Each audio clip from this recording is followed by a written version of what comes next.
Une colère agricole bouillonnante. Les paysans remontaient contre des revenus trop bas, un manque d'aide au secteur, une bureaucratie et des normes estimées trop lourdes.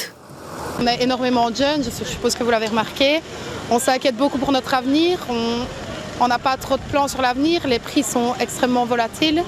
Donc niveau investissement, on ne sait jamais très bien comment se situer. Lundi, des centaines de tracteurs paralysent le centre de Bruxelles.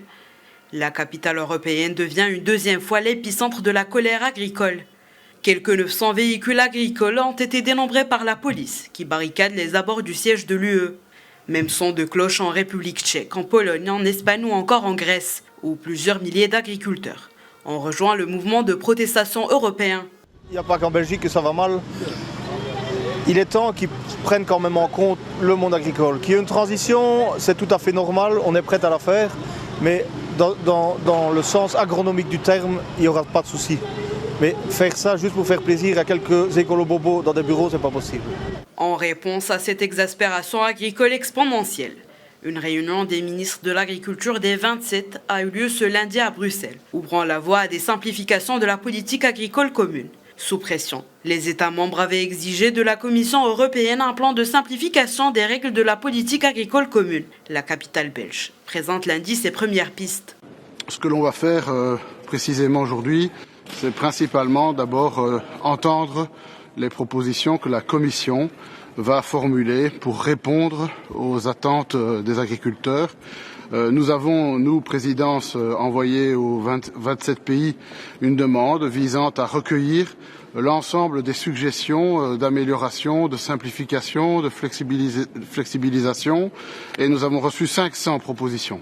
500 propositions, c'est assez évidemment, c'est fort, c'est aussi important. Donc, on va les analyser, on les a transmis à la Commission et on espère que les réponses obtenues seront suffisantes.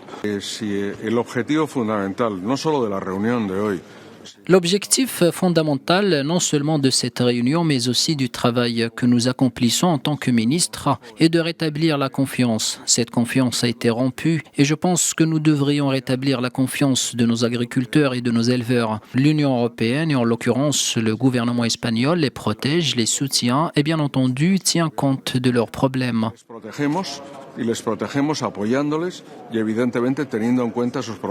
Après une dérogation déjà entérinée sur les jachères, les obligations de maintien des prairies permanentes pourraient être assouplies. Pour les éleveurs en reconversion, plusieurs États demandent également des flexibilités sur la rotation des cultures. Une tolérance serait accordée aux agriculteurs ne respectant pas les critères de la politique agricole commune, en raison d'épisodes climatiques. Enfin, les exigences de déclaration seraient allégées et les visites de contrôle réduites de moitié, au-delà de ces mesures de court terme que l'exécutif européen pourrait entériner rapidement. Bruxelles ouvre la porte à des révisions législatives en moyen terme de la politique agricole commune, en négociation avec les États et eurodéputés, pour modifier certaines dispositions et réduire la charge.